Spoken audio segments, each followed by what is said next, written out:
বিন্নাকান্দিতে ডাম্পারের ধাক্কায় প্রাণ গেল যুবকের, সড়ক অবরোধ ক্ষুব্ধ জনগণের।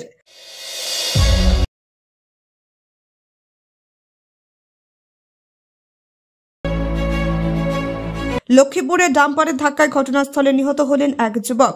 রবিবার সকালে ফুলের তল সোনাইপুর্ত সড়কের বিন্নাকান্দি প্রথম খণ্ডে এলাকায় এই দুর্ঘটনাটি সংঘটিত হয়েছে। দুর্ঘটনাকে কেন্দ্র করে উত্তপ্ত পরিস্থিতির সৃষ্টি হয়েছে। জানা গেছে, পূর্ত সড়কের বিন্নাকান্দি প্রথম খণ্ড এলাকায় যুবক লুতুরু বাউরি সড়কের পাশে বসে একটি কোদাল ঠিক করছিলেন।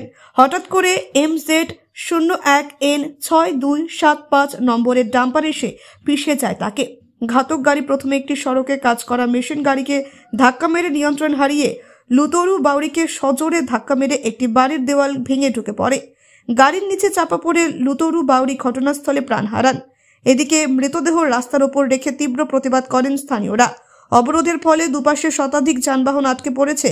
খবর পেয়ে লক্ষ্মীপুর পুলিশ ঘটনাস্থলে এসে উপস্থিত হয়। পরে উত্তেজিত জনতাকে বুঝিয়ে সড়ক অবরোধ মুক্ত করে পুলিশ। বছর 35-এর লুতুরু বাউরি লক্ষ্মীপুর চা বাগানের ওপর টিলার বাসিন্দা সুকুমার বাউরির ছেলে। তার মৃত্যুতে এলাকার শোকের ছায়া নেমে এসেছে।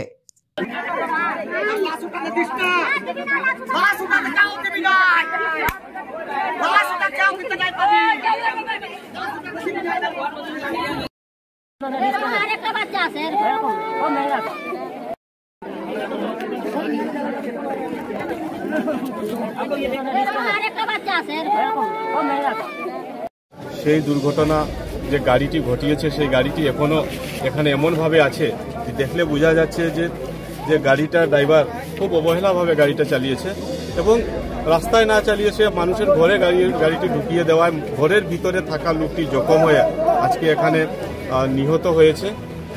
তার জন্য আজকে এখানে আমাদের মনে অনেক আমরা নারাজ। আমরা এই জিনিসটাকে আমরা মেনে নিতে পারছি না। তবুও প্রকৃতির যে আছে এটাকে আমরা এড়াতে পারবো না। আমরা এখন আমাদের এখানে যে লোকটা নিহত হয়েছে তাকে মেডিকেল কলেজে নিয়ে যাওয়া হচ্ছে পোস্টমর্টমের জন্য এবং ময়নাতদন্তর পর যখন আসবে তার শ্মশানের কার্য আমরা সবাই জড়িত থাকব, সাহায্য সহযোগিতা করব যাতে এই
ইন্স্যুরেন্স ক্লেমটা আমরা তাড়াতাড়ি করতে পারবো, যাতে তাড়াতাড়ি তার পরিবারের লোকজনরা এই ক্লেমটা পেয়ে তারা যাতে আরামসে যাতে চলতে পারে।